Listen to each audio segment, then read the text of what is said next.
The last thing that we'll look at as we deal with logs and exponentials is applications of exponential growth and exponential decay. Let's walk ourselves back a little bit to when we first started looking at exponentials and we graphed some exponential functions. And we'll recall that they had the same basic shape, kind of this J shape. Some of them were increasing and some of them were decreasing. And we took a minute to kind of sort out, how do I know the difference, right? Let's remind ourselves an exponential function uh, comes to us in the form y equals a times b to the x. And there's a couple important things. B is a positive number and b is not equal to 1, right? Uh, and so as we take a look at these exponential functions, that a that's in the equation, when we're doing exponential growth and decay, that's the initial value or the starting point that we're given in our problem.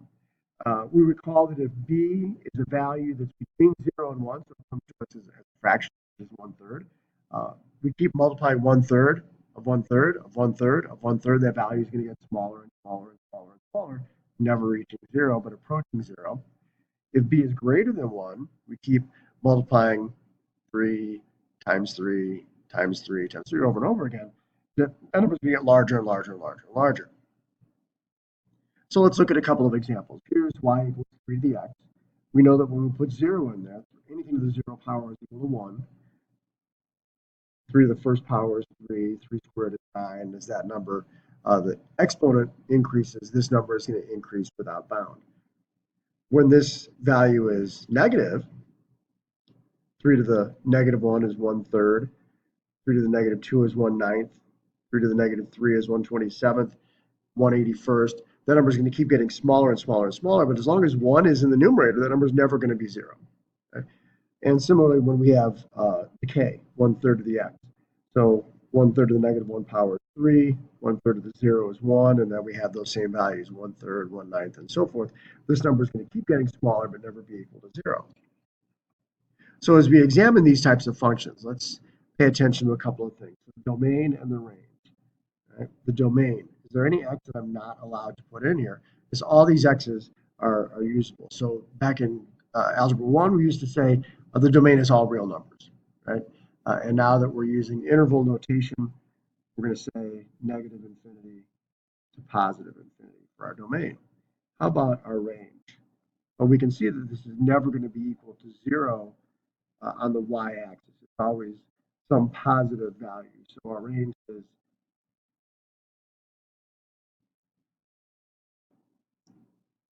approaching 0, but never equals 0. So we have a round parenthesis, and then it can go to positive infinity, which is also a round parenthesis.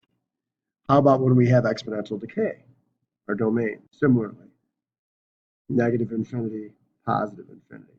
And our range is also 0 to positive infinity.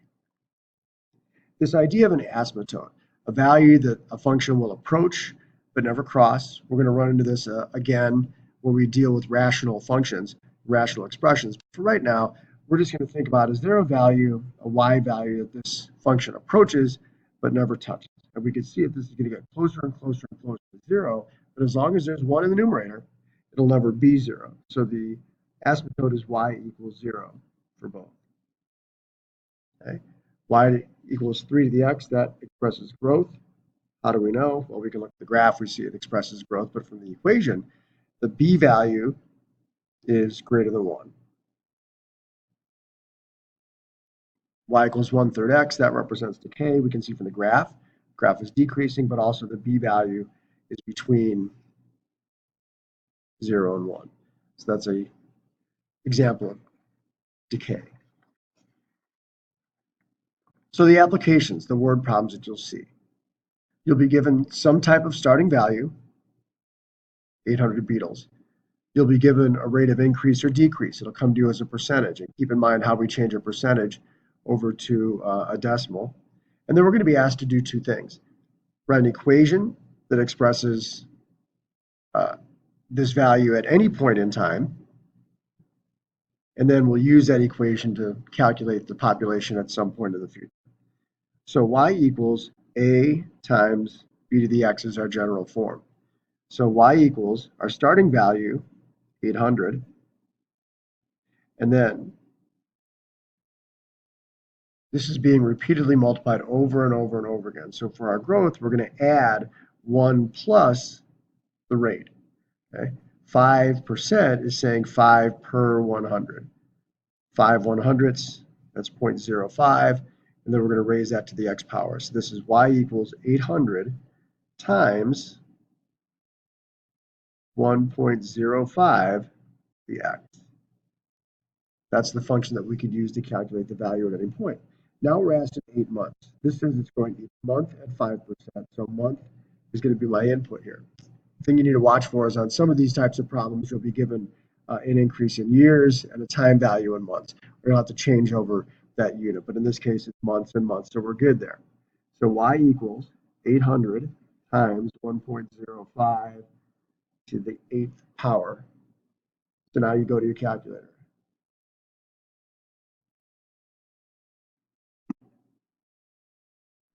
It's a pretty good idea to use your scientific settings. So put that in landscape. So 1.05. And then you're looking for the button that says y to the x. And you tap that. And we're going to raise that to the 8. And we got 1.477.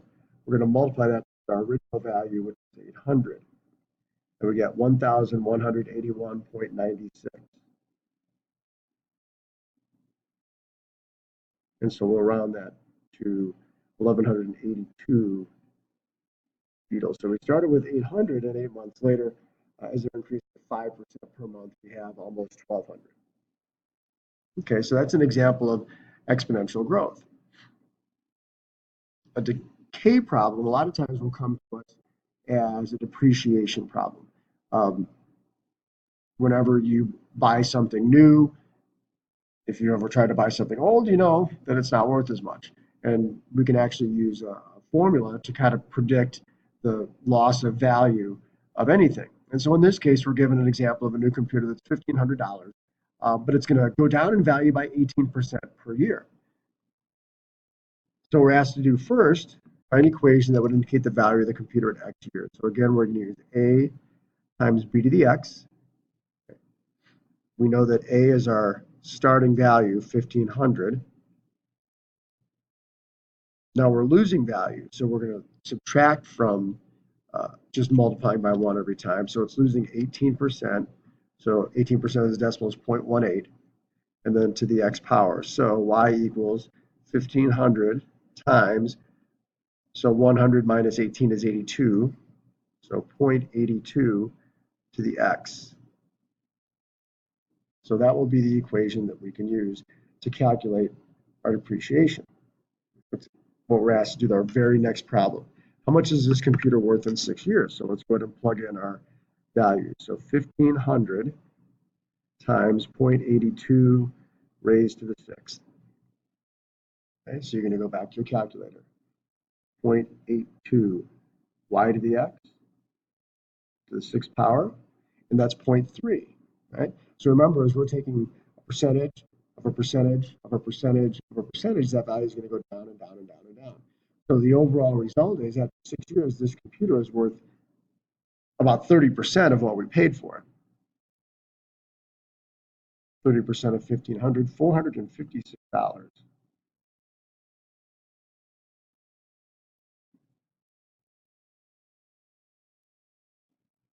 Right, so most of us hold on to computers until they stop working.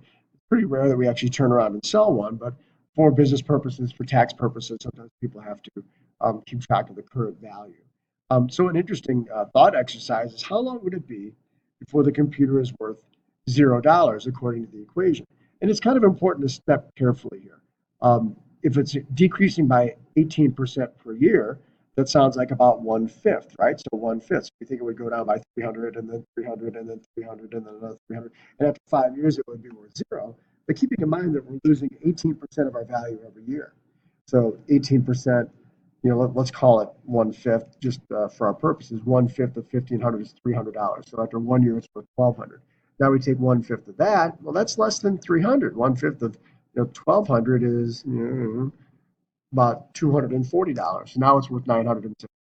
Now we take 1/5 of that, and that's about 190. So 960 minus 190, now it's worth about 770. And so you can see as the percentage, the amount we're losing every year is less and less and less, but the total value is less. So it would be an interesting to guess. How long? 10 years, 15 years, 20 years, 100 years? How long would it take for this thing to be equal to zero? So we can approach this a couple of different ways. One of the ways to think about it is we have this equation, 1500 times 0.82 to the x. And we want to know, when is this equal to zero?